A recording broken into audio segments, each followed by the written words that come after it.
तो hello everybody, welcome back to our YouTube channel the creative minds academy.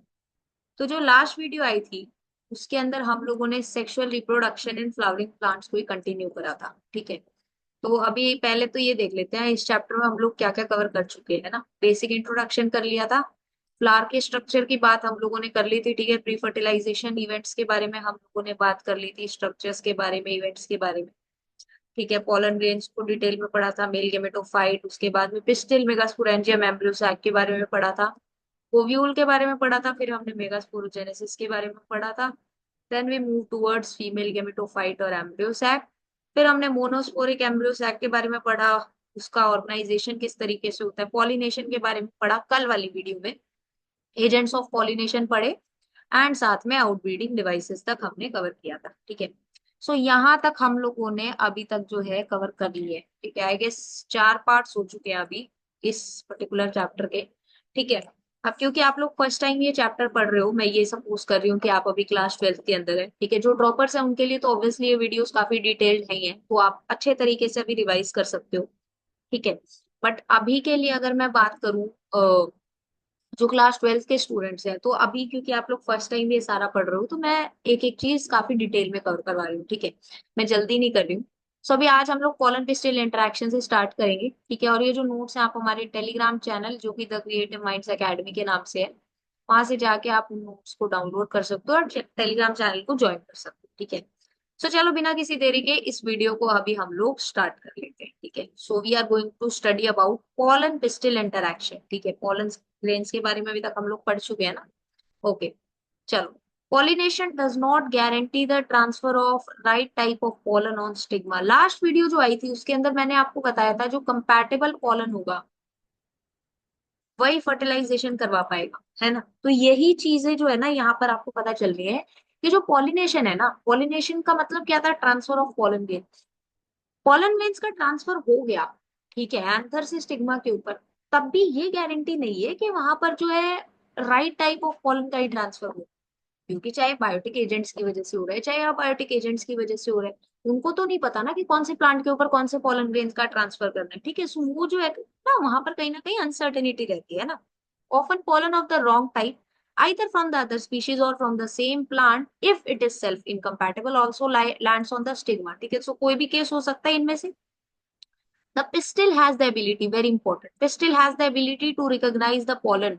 ठीक है, यानी जो पिस्टिल होता है ना उसके अंदर इतनी एबिलिटी होती है कि वो क्या कर सके, बेसिकली पॉलन ग्रेन्स को रिकॉग्नाइज कर सके, कौन सा pollen grain right pollen grain है, ठीक है, यानी कंपैटिबल पॉलन ग्रेन है, और कौन सा पॉलन ग्रेन जो है उसको जनरेट नहीं करवाना है, यानी फर्दर प्रोसेस कैरी फॉरवर्ड नहीं करवाना। ठीक है, सो बेसिकली वहां पर कंपैटिबल पॉलन कौन सा है या रॉन्ग टाइप का इनकम्पैटिबल पॉलन कौन सा है, उसको जो है बेसिकली जो आपका पिस्टिल होता है, प्लांट्स के अंदर जो पिस्टिल होता है वो क्या कर लेता है, उसको सेंस करने की एबिलिटी रखता है। ठीक है, if it is of the right type the pistil accepts the pollen and promotes the post pollination events which leads to fertilization। यही मैंने अभी आपको बताया कि अगर पॉलन जो है वो कंपैटिबल होगा यानी कि राइट टाइप का पॉलन होगा, तो वहां पर क्या होगा, पिस्टिल क्या करेगा, उसको एक्सेप्ट करेगा, एंड फर्दर जो post fertilisation post pollination events होते हैं, post fertilisation fertilisation post fertilisation events तो आफ्टर फर्टिलाइजेशन होंगे, पॉलिनेशन के बाद वाले जो इवेंट्स है यानी जो पोस्ट पॉलिनेशन इवेंट्स है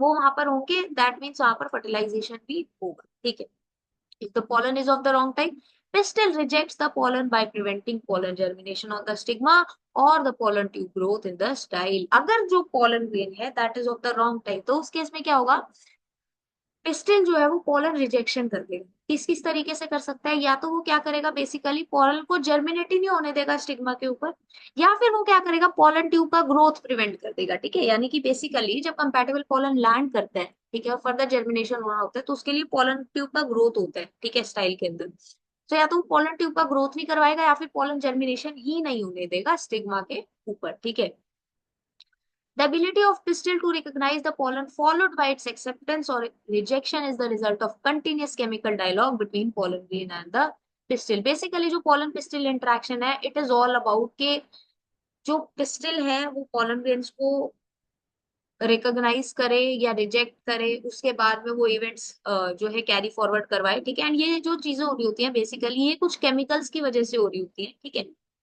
so basically this is about the pollen pistil interaction, ठीक है।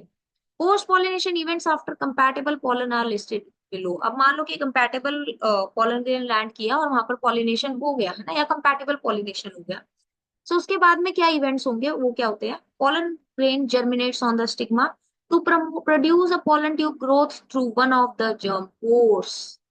यानी pollen grain क्या करेगा, अभी स्टिग्मा के ऊपर क्या करेगा, जर्मिनेट करेगा और वहां पर क्या करवाएगा, pollen tube प्रोड्यूस करवाएगा through one of the germ pore, ठीक है। pollen grains के अंदर जर्म पोर होते हैं ना, तो उन्हीं जर्म पोर्स के थ्रू क्या होगा, बेसिकली pollen tube क्या करना स्टार्ट करेगा, ग्रो करना स्टार्ट करेगा। और जो pollen grains के कंटेंट्स है, ठीक है, वो क्या करेंगे, बेसिकली pollen ट्यूब के थ्रू क्या करना स्टार्ट करेंगे, मूव करना स्टार्ट करेंगे। pollen tube grows through the tissue of the stigma and style and reaches ovary। अब जो pollen tube है वो क्या करेगी, बेसिकली स्टिग्मा और स्टाइल के टिश्यूज के थ्रू ग्रो करेगी एंड फाइनली ओवरी तक पहुंचेगी। और ये जो ग्रोथ ऑफ pollen tube होती है दैट इज कीमोट्रॉपिक, ठीक है। अब कीमोट्रॉपिक क्या होता है ये आप लोगों को पता होगा, ऐसा मैं मान के चल रही हूँ, ठीक है। बेसिकली जब केमिकल्स की वजह से मूवमेंट होती है तो उसको हम लोग कीमोट्रॉपिक मूवमेंट बोलते हैं, ठीक है। सो pollen ट्यूब क्या कर रहा है, थ्रू स्टिग्मा और स्टाइल क्या कर रहा है, बेसिकली उनके टिश्यूज के थ्रू मूव कर रहा है और फाइनली ओवरी तक पहुंच रहा है, ठीक है। अब generative cell divides and form two male gametes during the growth of pollen tube in the stigma if pollen grains are shed at two cell condition। अब देखो हमने टू सेल कंडीशन और थ्री सेल कंडीशंस ऑलरेडी बात कर चुके हैं। अगर आपने उसको उन वीडियोस को नहीं देखा तो प्लेलिस्ट आपको मिल जाएगी, ठीक है, उसका लिंक आपको वीडियो के डिस्क्रिप्शन बॉक्स में मिल जाएगा, वहां से जाके आप बाकी की वीडियोस देख सकते हो, ठीक है। सो देखो अगर टू सेल स्टेज पे pollen grain लैंड कर रहा है, यानी वेजिटेटिव सेल और जनरेटिव सेल में, तो वहां पर क्या होगा, बेसिकली जो जनरेटिव सेल होगा वो pollen ट्यूब ग्रोथ के दौरान क्या करेगा, दो मेल गैमेट्स के अंदर डिवाइड करेगा, यानी फाइनली वो थ्री सेल स्टेज में पहुंचेगा। बट अगर ऑब्वियसली वो थ्री सेल स्टेज के अंदर है तो pollen ग्रेन के अंदर ऑलरेडी क्या होंगे, दो मेल गैमेट्स पहले से ही प्रेजेंट होंगे, ठीक है, पहले से ही दो मेल गैमेट्स प्रेजेंट, ठीक है। Entry of pollen into the embryo sac. अब pollen ट्यूब की एंट्री एम्ब्रियो सैक में जब होगी उसकी बात कर रहे हैं। Irrespective of the place of entry of pollen tube into the ovule, the tube invariably enters embryo sac at the micropylar end। अभी इसको समझते हैं, ठीक है। That is the generative synergid cell। Filiform apparatus present at the micropylar part of synergid guides the entry of pollen tube। Okay, जो filiform apparatus है आप बहुत ध्यान से समझो। फिलिफॉर्म एपरेटस जो होता है बेसिकली, ठीक है, ये सारी बात अभी हम लोग करेंगे, ठीक है। ये क्या करता है, बेसिकली एंट्री को गाइड करता है pollen ट्यूब की। आप देखो ध्यान से समझो, कहीं पे भी जो है बेसिकली जो pollen ट्यूब है वो ओव्यूल के अंदर एंटर कर रही है, इररिस्पेक्टिव ऑफ द प्लेस, जो ट्यूब है वो फाइनली क्या कहाँ पर एंटर करती है, एम्ब्रियो सैक के अंदर माइक्रोपाइलर एंड के ऊपर एंटर करती है, ठीक है। यानी कि जिधर डीजेनरेटिंग सिलर्जिड सेल से। अब जो फिलिफॉर्म एपरेटस है, फिलिफॉर्म एपरेटस कहाँ प्रेजेंट होता है, माइक्रोपाइलर एंड के ऊपर प्रेजेंट होता है, एंड ये क्या करता है, बेसिकली pollen ट्यूब एंट्री को गाइड करता है, ठीक है। pollen ट्यूब एंट्री को गाइड करेगा, ठीक है। All these events from pollen deposition on the stigma until pollen tube enters are referred to as pollen pistil interaction, ठीक है। अब ये जितने भी इवेंट्स हो रहे हैं, ठीक है, कहाँ से, basically from pollen deposition on the stigma until pollen tube enters into ovule, इन्हीं को बोला जाता है pollen pistil interaction, ठीक है। This interaction is a dynamic process, involves pollen recognition followed by promotion or inhibition of pollen। यानी कि basically ये जो इंटरैक्शन है इसमें क्या क्या इन्वॉल्व होता है, pollen recognition इन्वॉल्व होता है एंड इनहिबिशन ऑफ pollen और प्रमोशन ऑफ द pollen जो है बेसिकली इन्वॉल्व, ठीक है। आई होप यहाँ तक आप लोगों को समझ में आया, बहुत ही बेसिक बेसिक बातें हैं बट काफी इंपॉर्टेंट बातें हैं, ठीक है। अब इन विट्रो pollen germination क्या होता है, pollen germination can be studied by dusting pollen, ठीक है। जब in vitro pollen germination basically जब हम लोग लैब्स के अंदर पॉलिनेशन को स्टडी करते हैं ना, तो क्या किया जाता है, बेसिकली देखो पी, चिकपी, प्रोटेलेरिया, बैल्सम और विंका के अंदर हम लोग इनको स्टडी कर सकते हैं, ठीक है। बेसिकली क्या किया जाता है, देखो सबसे पहले ना कुछ पर्टिकुलर फ्लावर्स लिए जाएंगे, उनके ऊपर जो pollen ग्रेन्स प्रेजेंट होते हैं ना, pollen ग्रेन्स को क्या किया जाता है, ग्लास स्लाइड के ऊपर ना शेड किया जाता है, ठीक है। ग्लास स्लाइड के ऊपर आप जैसे थोड़ा सा ही हिलाते हो ना तो pollen ग्रेन्स क्या हो जाते हैं, वहां पर शेड ऑफ हो जाते हैं।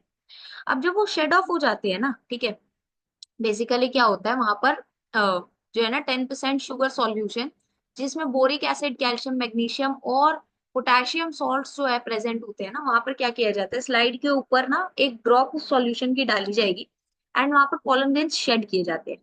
अब जब पोलन ग्रेन्स जो है वो शेड किए जाते हैं ना, तो उसके बाद में बेसिकली 15 to 30 मिनट्स के बाद में जब पोलन ग्रेन्स को आप ऑब्जर्व करते हो ना, तो वहां पर ना पोलन ट्यूब्स निकलती हुई दिखाई देती है। ठीक है, इस तरीके से जो पोलन ग्रेन्स होते हैं ना, कुछ कुछ पोलन ग्रेन्स के अंदर से इस तरीके से वहां पर पोलन ट्यूब जो है बेसिकली निकलती हुई दिखाई देती है जब आप इसको माइक्रोस्कोप के अंदर देखते हो। ठीक है, सो बेसिकली इसको ना हैंगिंग ड्रॉप मेथड भी बोला जाता है। मैं बताती हूँ क्यों।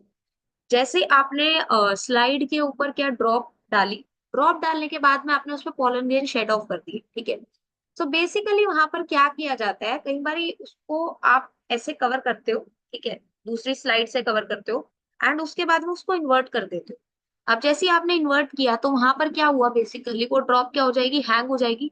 सो बेसिकली इसको ना हैंगिंग ड्रॉप मेथड भी बोला जाता है ऑफ पोलन जर्मिनेशन। ठीक है, सो स्कूल्स में भी कई बार करवाया जाता है। ठीक है, बट ग्रेजुएशन में तो आप करोगे ही करोगे। ठीक है, काफी डिटेल में वहां पर आप इसको स्टडी करते हो। ठीक है, अब सभी पोलन ग्रेन्स के अंदर से बेसिकली ट्यूब जर्मिनेट नहीं होती है, या वहां पर ना टेम्परेचर वाली जो कंडीशंस है या बाकी सब कंडीशंस भी जो है वो वेरी करती है, या कई बार टाइम जो होता है वो जर्मिनेशन का काफी सारी स्पीशीज के अंदर डिफर करता है। ठीक है, सो बेसिकली उन सब चीजों के ऊपर जो पोलन जर्मिनेशन होता है ना, वो जो है डिपेंड करता है। ठीक है, सो आई होप ये बेसिक बात आपको समझ में आई।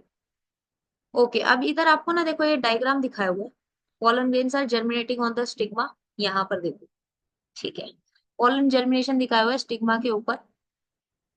कलर चेंज कर लेते हैं। ठीक है, तो यहाँ पर बेसिकली पोलन जर्मिनेशन दिखाया हुआ है। यहाँ पर क्या दिखाया हुआ, pollen tube grows through the style. ठीक है, जब स्टाइल के थ्रू पोलन ट्यूब्स का ग्रोथ हो रहा है वो आपको यहाँ पर दिखाया हुआ है। Longitudinal section of pistol showing part of pollen tube growth. अब देखो यहाँ पर क्या हुआ, बहुत सारे पोलन ग्रेन्स जो थे वो यहाँ स्टिग्मा के ऊपर लाई किए। अब इनमें से जो कंपैटिबल पॉलन थे, ठीक है, देखो यहाँ पर भी थोड़ी थोड़ी ग्रोथ हुई पॉलन की। यहाँ पर तो देखो जर्मिनेशन ही नहीं हुआ इनके अंदर। यहाँ पर पॉलन ट्यूब की ग्रोथ हुई बट वो इनहिबिट हो गई आगे जाके, क्यों, क्योंकि वो इनकम्पैटिबल पॉलन थे। ये वाला जो था, this was the compatible pollen. ठीक है, तो अब ये जो कंपैटिबल पॉलन था ये क्या करेगा, थ्रू द स्टिग्मा और स्टाइल क्या करेगा, पॉलन ट्यूब का देखो ग्रोथ हो रहा है। ठीक है, और वो कहाँ पर जा रहा है बेसिकली, देखो किधर जा रहा है, सिनर्जिड्स। ठीक है, यानी कि बेसिकली माइक्रोपाइलर एंड की तरफ वो जा रहा है। ठीक है, इधर क्या है, these are the antipodal cell, this is the polar nuclear and this is the egg cell. ठीक है, तो बेसिकली क्या हो रहा है, basically towards the micropylar end क्या हो रहा है, फाइनली जो पोलन ट्यूब है वो उधर पहुंच रही है। ठीक है, इनटू द सिनर्जिड वो क्या कर जाएगी, फाइनली एंटर कर जाएगी। Discharge of male gametes into a synergid and movement of the sperms, one into egg and other into the central cell. अभी अच्छा रुको, ये तो रह गया ना, enlarged view of an egg apparatus showing entry of pollen tube. अब देखो यहाँ पे क्या दिखा हुआ है, बेसिकली आपको एग एपरेटस का व्यू दिखाया हुआ है। ठीक है, यहाँ पर this is the plasma membrane, this is the synergid, this is the egg nucleus, ये जो है सेंट्रल सेल है। These are the filiform apparatus जो क्या करते हैं, बेसिकली पोलन ट्यूब एंट्री को गाइड भी करते हैं। ठीक है, these are the male gametes and this is the vegetative nucleus. ठीक है, सो बेसिकली यहाँ पर क्या दिखाया जा रहा है, entry of pollen tube into the synergid. ठीक है, और ये क्या है, discharge of the male gametes into a synergid and movement of sperm, one into the egg cell and other into the central cell. ठीक है, अभी हम लोग डबल फर्टिलाइजेशन ट्रिपल फ्यूजन पढ़ेंगे तब आपको ये सारा क्लियर होगा। तो बेसिकली यहाँ पर क्या दिखाया जा रहा है, जो मेल गैमेट्स हैं वो क्या हो रहे हैं, बेसिकली उनका डिस्चार्ज हो रहा है, उनको रिलीज किया जा रहा है स्पर्म्स के सिनर्जिड के अंदर, और स्पर्म्स का मूवमेंट हो रहा है। एक स्पर्म जो है वो एग सेल तक जा रहा है और दूसरा जो है बेसिकली सेंट्रल सेल तक जा रहा है। ठीक है, सो ये यहाँ पर आपको डायग्राम जो है दिखाया हुआ है, ये लेबलिंग के लिए आपका इंपॉर्टेंट है। ठीक है, और ये जो है बेसिकली आपका पोलन पिस्टिल इंटरेक्शन के लिए आप ये वाला डायग्राम जो है बना के आ सकते हो। ठीक है, आई होप यहाँ तक आपको समझ में आया। Okay, now pollination can be altered to obtain superior varieties. अभी हम लोगों ने पॉलिनेशन पढ़ा था, टाइप्स ऑफ पॉलिनेशन पढ़ा, एजेंट्स ऑफ पॉलिनेशन पढ़ा, फिर पॉलिनेशन पॉलन पिस्टिल इंटरेक्शन पढ़ा। अब हम लोग पढ़ेंगे कि पॉलिनेशन को कई बार हम लोग क्या कर सकते हैं, बेसिकली ऑल्टर कर सकते हैं, यानी उसके अंदर कुछ चेंजेस कर सकें, कर सकते हैं ताकि हमको सुपीरियर वेराइटीज मिले। ठीक है, so one of the methods is artificial hybridisation. Artificial hybridisation क्या होता है, basically it is a method of crop improvement जहां पर process are made between different varieties. Artificial hybridisation से समझ में ही आ रहा है कि आर्टिफिशियली हाइब्रिडाइज करवाया जाए। ठीक है, यानी कि बेसिकली दो डिफरेंट वैरायटीज को, बेसिकली या दो से ज्यादा डिफरेंट वैरायटीज को क्रॉस करवाया जाता है। ठीक है, डिफरेंट स्पीशीज को क्रॉस करवाया जाता है, डिफरेंट जीनसेस के अंदर क्रॉस करवाया जाता है, ताकि हमको डिजायरेबल कैरेक्टर्स मिल सके, ठीक है, डिजायरेबल कैरेक्टर्स मिल सके एक सिंगल सुपीरियर वैरायटी के अंदर, यानी कि जो जो कैरेक्टरिस्टिक्स हमको चाहिए उस कैरेक्टरिस्टिक्स वाली डिफरेंट वैरायटी, स्पीशीज या जेनरा को क्रॉस करवाया जाता है, आर्टिफिशियली हाइब्रिडाइज करवाया जाता है, ताकि हमको एक सुपीरियर वैरायटी मिले जिसके अंदर वो सारे कैरेक्टरिस्टिक्स हो जो हमको हमारे पर्टिकुलर प्लांट के अंदर चाहिए, ठीक है। अब इस टेक्निक के अंदर ना कुछ कुछ पर्टिकुलर स्टेप्स होते हैं। The first step is selection of suitable parents. पहले तो वो पेरेंट्स ही सिलेक्ट करने पड़ेंगे ना जिनके अंदर वो कैरेक्टरिस्टिक्स प्रेजेंट है जो हमको हमारी वैरायटी के अंदर चाहिए, ठीक है। So now if the female parent bear bisexual flowers in such crossing experiments it is important to make sure that only the desired pollen grains are used for pollination। अब देखो जहां पर जो फीमेल पेरेंट्स है वहां पर bisexual flowers होंगे, सो वहां पर क्या करवाया जाता है, वहां पर ये मेक श्योर करवाया जाता है कि सिर्फ डिजायर्ड पॉलन ग्रेन्स ही पॉलिनेशन के लिए यूज, ठीक है। अगर अनडिजायरेबल पॉलन ग्रेन्स भी आएंगे और वो जर्मिनेट कर गए तो ऑब्वियसली हमको जो डिजायर्ड वैरायटी है, जो वैरायटी हमको चाहिए वो वहां पर मिल ही नहीं पाएगी, ठीक है। तो बेसिकली ये जो है वहां पर बहुत इंपॉर्टेंट हो जाता है। सो उसके लिए क्या किया करवाया जाता है, कुछ पर्टिकुलर स्टेप्स लिए जाते हैं, कुछ पर्टिकुलर टेक्निक्स यूज करी जाती है। One of them is emasculation. Emasculation का मतलब क्या होता है, बहुत इंपॉर्टेंट है। एंथर्स का रिमूवल किया जाता है फीमेल पेरेंट फ्लावर बड से, ठीक है। इससे पहले एंथर डिहाइज हो उससे पहले ही एंथर को रिमूव कर दिया जाता है, ताकि सेम फ्लावर के अंदर जो है बेसिकली जहां पर जो है ये एंथर्स प्रेजेंट है वो वाले पॉलन जो है बेसिकली वहां पर रिलीज ना हो, ठीक है, और उनकी वजह से पॉलिनेशन ना हो, ठीक है।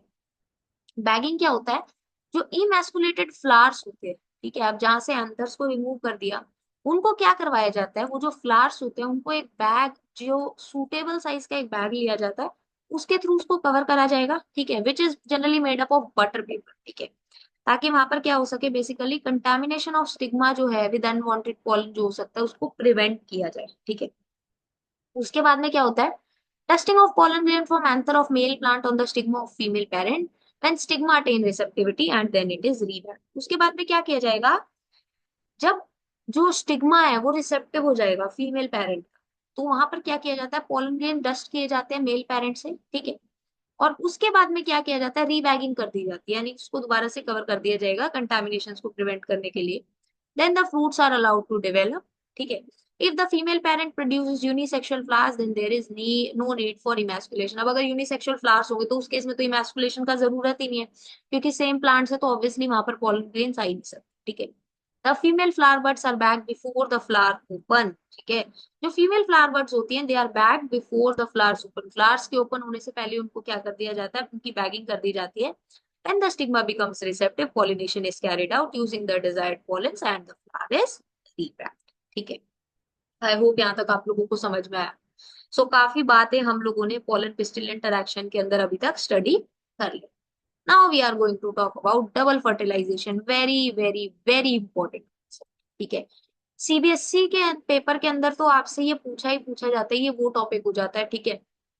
और ऑब्वियसली आपके जो है नीट या अदर कॉम्पिटेटिव एग्जाम्स के लिए तो इम्पोर्टेंट है ही, ठीक है। चलो अब हम लोग पढ़ लेते हैं डबल फर्टिलाइजेशन के बारे में, ठीक है।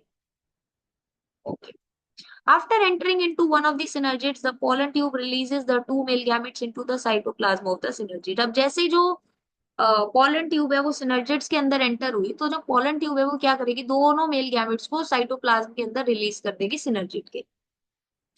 अब वहां पर क्या होता है, एम्ब्रियो सैक के अंदर दो इवेंट्स होंगे। पहले इवेंट क्या होगा, सिनगैमी होगा। इसको मैं यहाँ पर हाईलाइट करना भूल गई हूँ, जो आपको लास्ट में पीडीएफ मिलेगा ना फाइनल, उसमें मैं हाईलाइट कर दूंगी। The first event is very important event is syngamy. Syngamy में क्या होगा, ध्यान से समझो। Male gametes, just a minute. Male gametes move towards the egg cell and fuses with its nucleus। जो मेल गैमेट है वो क्या करेगा, egg cell तक मूव करेगा और उसके न्यूक्लियस के साथ में फ्यूज करेगा। मेल गैमेट का फीमेल गैमेट के साथ में फ्यूजन हो रहा है, यानी कि वहां पर जो है डिप्लॉयड सेल जाइगोट का फॉर्मेशन हो रहा है। वहां पर जब जाइगोट का फॉर्मेशन हो रहा है तो उसको हम लोग बोलते हैं सिनगैमी। उसको हम लोग क्या बोलते हैं, सिनगैमी। जब बेसिकली जो मेल गैमेट है वो फीमेल गैमेट के साथ में फ्यूज करा है तो उसको हमने क्या बोला, सिनगैमी बोला, और वहां पे जाइगोट का फॉर्मेशन हो रहा है। और जाइगोट की जो प्लॉइडी होती है दैट इज डिप्लॉयड टू है, ठीक है। नाउ इज ट्रिपल फ्यूजन, ठीक है। ट्रिपल फ्यूजन में अभी क्या होगा, बहुत ध्यान से समझना। वहां पर दो मेल गैमेट्स रिलीज हुए थे ना। अब एक मेल गैमेट ने तो क्या किया, बेसिकली एक सेल के साथ में यानी फीमेल गैमेट के साथ में फ्यूज करेगा। जो दूसरा मेल गैमेट होता है वो क्या करेगा, it moves towards the two polar nuclei which are located in the central cell. Central cell के अंदर दो पोलर न्यूक्लियाई प्रेजेंट थी ना। तो जो दूसरा मेल गैमेट है वो क्या करेगा, वहां पर मूव करेगा और उनके साथ में फ्यूज करता है। और वहां पर ट्रिप्लॉइड प्राइमरी एंडोस्पर्म न्यूक्लियस का फॉर्मेशन करता है। ठीक है, जिसको पेन भी बोला जाता है। अब यहाँ पर क्या हुआ, एक मेल गैमेट था, ठीक है, और उसने क्या किया, दो पोलर न्यूक्लियाई के साथ में फ्यूज किया और वहां पर फाइनली क्या बना लिया, ट्रिप्लॉइड प्राइमरी एंडोस्पर्म न्यूक्लियस बना लिया। ठीक है, तो इसीलिए इसको ट्रिपल फ्यूजन बोला जाता है। इसको इसलिए क्या बोला जाता है, ट्रिपल फ्यूजन भी बोला जाता है। ठीक है, अब यहाँ पर क्या हुआ, दो टाइप के फ्यूजन हो रहे हैं। दो टाइप के कौन कौन से फ्यूजन हो रहे हैं, the first one is syngamy, जहां पर जो मेल गैमेट है वो एक्सेल के साथ में फ्यूज कर रहा है, जाइगोट बना रहा है। और दूसरे केस में ट्रिपल फ्यूजन हो रहा है, जहां पे प्राइमरी एंडोस्पर्म न्यूक्लियस का फॉर्मेशन हो रहा है। तो ये जो दोनों इवेंट्स है एम्ब्रियो सैक के अंदर होते हैं, और इसी प्रोसेस को डबल फर्टिलाइजेशन का नाम दिया जाता है। तो डबल फर्टिलाइजेशन का मतलब क्या हुआ, वो प्रोसेस जहां पर जाइगोट का फॉर्मेशन हो रहा है और साथ में प्राइमरी एंडोस्पर्म न्यूक्लियस का फॉर्मेशन हो रहा है। डिप्लॉयड जाइगोट का फॉर्मेशन हो रहा है किसकी वजह से, मेल गैमेट का फ्यूजन जो हो रहा है एक्सेल उसकी वजह से। और ट्रिप्लॉइड प्राइमरी एंडोस्पर्म न्यूक्लियस का फॉर्मेशन हो रहा है किस वजह से, क्योंकि जो अदर मेल गैमेट था, है ना, वो क्या कर रहा है, बेसिकली दो पोलर न्यूक्लियाई जो सेंट्रल सेल में प्रेजेंट थी उनके साथ में फ्यूज कर। ठीक है, और ये दोनों इवेंट्स कहाँ हो रहे हैं, एम्ब्रियो सेल के अंदर हो रहे हैं। ठीक है, आई होप यहाँ तक आप लोगों को समझ में आया। ये बहुत इंपॉर्टेंट है, अगर आपको नहीं समझ में आया हो ना तो आप लोग कमेंट सेक्शन में लिख भी देना, मैं नेक्स्ट वीडियो के अंदर एक बार दोबारा से रिवाइज करवा दूँ। ठीक है, तो ये आप देखो, आपको ना एक डायग्राम दिखाए हुए, these are the degenerating synergids, and यहाँ पर क्या हुआ, बेसिकली जाइगोट बना, diploid. Now this is the primary endosperm cell, और सेंट्रल सेल के अंदर ही बेसिकली यहाँ पर क्योंकि क्या हुआ, दो एक सेल जो बेसिकली दो पोलर न्यूक्लियाई के साथ थे उनके साथ में उसने फ्यूज किया और वहां पर ट्रिप्लॉयड प्राइमरी एंडोस्पर्म न्यूक्लियस बनाया, and these are the degenerating antipodal cells. ठीक है, this diagram is very very labelling के लिए भी और बनाने के लिए। ठीक है, आई होप यहाँ तक आपको समझ में आया। Now we are moving towards post fertilisation events. अब हम लोग पोस्ट फर्टिलाइजेशन इवेंट्स की बात करेंगे। ठीक है, ये वाला कलर ले लेते हैं, चलो ठीक है। सो अभी हम लोग पोस्ट फर्टिलाइजेशन इवेंट्स तक की बात करेंगे। ठीक है, अभी हमने pre fertilisation structure and events की बात की, फिर हमने फर्टिलाइजेशन की भी बात कर ली। Now we are moving towards post fertilisation, यानी फर्टिलाइजेशन के बाद में होगा क्या क्या, जाइगोट का फॉर्मेशन ही तो हुआ है अभी तक, उसके बाद में क्या होगा उसकी बात अभी हम लोग करेंगे। ठीक है, अब पोस्ट फर्टिलाइजेशन के अंदर मैं अभी आपको सारी डिटेल्स आज की वीडियो में नहीं दूंगी, वरना वीडियो बहुत लंबी हो जाएगी। ठीक है, बट कुछ कुछ बातें अभी हम लोग करेंगे। So the post-fertilization events include endosperm development, embryo development, and ovules maturing into seeds. Okay, ये यहाँ पर आ गया। ओवरी मेच्योरिंग इनटू फ्रूट, यानी सबसे पहले क्या होगा, एंडोस्पर्म डेवलप होगा, उसके बाद में एम्ब्रियो डेवलप होगा। ठीक है, एम्ब्रियो डेवलपमेंट होगा। ओव्यूल्स क्या करेंगे, they mature into seeds, and ovary जो है it matures into fruit. So basically ये इवेंट्स यहाँ पर अकर होंगे, और इन्हीं इवेंट्स को अभी हम लोग धीरे धीरे करके स्टडी करेंगे। आज की वीडियो के अंदर हम लोग सिर्फ एंडोस्पर्म तक की बात करेंगे, एम्ब्रियो फॉर्मेशन से लेके बाकी सारी बातें हम लोग नेक्स्ट वीडियो के अंदर करेंगे। ओके, चलो। The primary endosperm cell divides repeatedly and form a triploid endosperm tissue, very important. यानी जो एंडोस्पर्म टिश्यू है, पहली बात तो हमको ये समझ में आ रहा है कि it is triploid, it is triploid tissue. ठीक है, प्राइमरी एंडोस्पर्म सेल जो था, प्राइमरी एंडोस्पर्म सेल, ये देखो, this was the primary endosperm cell. ठीक है, अब ये क्या करेगा, बेसिकली डिवाइड करेगा और वहां पर ट्रिप्लॉइड एंडोस्पर्म टिश्यू बनाएगा। ठीक है, it is the product of triple fusion, triple fusion की वजह से ही तो हुआ ना, and it develops from central cell of embryo sac, ये भी आपको पता है। The cells of this tissue are filled with reserve food materials, very important. ठीक है, यहाँ पर जो है, जो एंडोस्पर्म होता है उसके जो सेल्स होते हैं ना, basically they are formed with reserve food material and are used for the nutrition of developing embryo. जो एंडोस्पर्म होता है ना, ये होता ही न्यूट्रिटिव टिश्यू है। ठीक है, ये बेसिकली जो है डेवलपिंग एम्ब्रियो होता है उसको न्यूट्रिशन प्रोवाइड करने का काम करता है। ठीक है, और ये कुछ particular families such as orchidaceae, podostemaceae and trapaceae इन फैमिलीज के अंदर जो है एंडोस्पर्म टिश्यू जो है वो एब्सेंट। ठीक है। Endosperm development precedes embryo development, very very important. यहाँ पर क्या लिखा हुआ है, यानी जो एंडोस्पर्म का डेवलपमेंट है वो एम्ब्रियो डेवलपमेंट से पहले होगा। पहले एंडोस्पर्म डेवलपमेंट होगा, उसके बाद में एम्ब्रियो डेवलपमेंट होगा। ऐसा क्यों होगा, ये हमको क्लियर हो गया। क्यों? क्योंकि एंडोस्पर्म जो है वो न्यूट्रिटिव टिश्यू है, न्यूट्रिशन प्रोवाइड कर रहा है डेवलपिंग एम्ब्रियो को। तो अगर डेवलपिंग एम्ब्रियो को न्यूट्रिशन प्रोवाइड कर रहा है, दैट मीन्स कि एम्ब्रियो के डेवलपमेंट से पहले ही तो एंडोस्पर्म को होना जरूरी है ना। अगर एंडोस्पर्म नहीं होगा तो वहां पर उनको न्यूट्रिशन नहीं मिलेगा। ठीक है, एम्ब्रियो को डेवलप होने के लिए न्यूट्रिशन नहीं मिलेगा, है ना। So that is the reason कि जो एंडोस्पर्म होता है वो पहले डेवलप होता है, ठीक है, एम्ब्रियो के डेवलपमेंट से। ठीक है, आई होप यहाँ तक आपको समझ में आया। Now mode of development of endosperm, यानी कि एंडोस्पर्म के डेवलपमेंट मोड्स क्या होते हैं। The first one is pre nuclear endosperm development. ठीक है, प्री न्यूक्लियर क्या होता है, it is the most common type of endosperm development. क्या होता है यहाँ पर, primary endosperm nucleus undergoes successive nuclear divisions to give rise to free nuclei. Finally, wall formation begins and it makes the endosperm a multicellular tissue. अब यहाँ पर basically क्या होगा, जो प्राइमरी एंडोस्पर्म न्यूक्लियस है, ठीक है, जो पेन होता है, वहां पर क्या होगा, वो सक्सेसिव न्यूक्लियर डिविजन्स करेगा और उसकी वजह से वहां पर फ्री न्यूक्लियाई का फॉर्मेशन होगा। वहां पर क्या होगा, फ्री न्यूक्लियाई का फॉर्मेशन होगा। अब उसके बाद में क्या होता है, वॉल फॉर्मेशन होगा और उसके बाद में जो एंडोस्पर्म है वो मल्टी सेल्यूलर टिश्यू के अंदर फाइनली कन्वर्ट।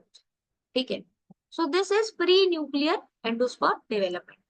अब सेल्यूलर मोड में क्या होगा, सेल्यूलर मोड में होता है, just a minute, primary endosperm nucleus जो होता है it divides many time and each division is followed by wall formation. Pre nuclear में क्या हो रहा था, सक्सेसिव न्यूक्लियर डिविजन हो रही थी, प्री न्यूक्लियर बना, उसके बाद में वॉल फॉर्मेशन। बट इस केस में क्या होगा, जैसे जैसे वो डिवाइड कर रहा है प्राइमरी एंडोस्पर्म न्यूक्लियस, तो हर डिवीजन के बाद में वहां पर वॉल फॉर्मेशन। ठीक है, हर डिवीजन के बाद में वहां पर वॉल फॉर्मेशन हो रहा है। सो that is the basic difference between free nuclear endosperm development and cellular mode of development. अब इसका एग्जाम्पल क्या होता है, इसका एग्जाम्पल होता है पेट्यूनिया। ठीक है, okay. The coconut water from tender coconut is free nuclear endosperm, ठीक है, and it is made up of thousands of nuclei. The surrounding white kernel is the cellular endosperm. जो कोकोनट वाटर होता है, that is the example of free nuclear endosperm. और जो surrounding white colonel होता है, that is basically cellular endosperm. Okay, that is basically cellular endosperm. Very important. ठीक है, now what is the fate of endosperm? Endosperm is meant for nourishing the embryo. ये मैंने already आपको बता दिया है। ठीक है, it is meant for the nourishment of embryo. Endosperm can be completely consumed during the development of embryo or it can persist in mature seeds. So कई बार क्या होता है, mature seeds के अंदर जो एंडोस्पर्म होता है वो persist करता है, और कई बार क्या होता है, it is completely consumed in the development of embryo. Okay, so I hope यहाँ तक आप लोगों को समझ में आया। नेक्स्ट जो वीडियो आएगी उसके अंदर हम लोग बेसिकली एम्ब्रियो से बात करेंगे। ठीक है, सो आज की वीडियो हमने क्या क्या बात की, पोस्ट पोलन पिस्टल इंटरैक्शन की बात की, डबल फर्टिलाइजेशन की बात की, पोस्ट फर्टिलाइजेशन के अंदर क्या क्या इवेंट्स होते हैं उनकी एक बेसिक ओवरव्यू लिया, एंड एंडोस्पर्म को डिटेल में डिस्कस किया। Okay, so this was all about this video. Next जो वीडियो आएगी उसके अंदर हम लोग एम्ब्रियो से कंटिन्यू करेंगे। ठीक है, पोस्ट फर्टिलाइजेशन इवेंट्स को कंप्लीट करेंगे और उसके बाद भी जो बचे हुए टॉपिक्स हैं उनको रैप अप करने का कोशिश करेंगे। ठीक है, आई होप आपको यहाँ तक समझ में आया। फिर भी अगर आपको कोई भी डाउट्स हो then please post your doubts in the comment section. Please like the video, to share it with your friends, and ये जो नोट्स है आप हमारे टेलीग्राम चैनल से डाउनलोड कर सकते हो। टेलीग्राम चैनल को आप जाके ज्वाइन कर लेना, जिसका लिंक आपको वीडियो के डिस्क्रिप्शन बॉक्स में मिल जाएगा। Baki, if you haven't subscribed to our YouTube channel, then please do support us by subscribing to our channel. We will meet you with the next interesting part of this chapter. Till then, keep learning.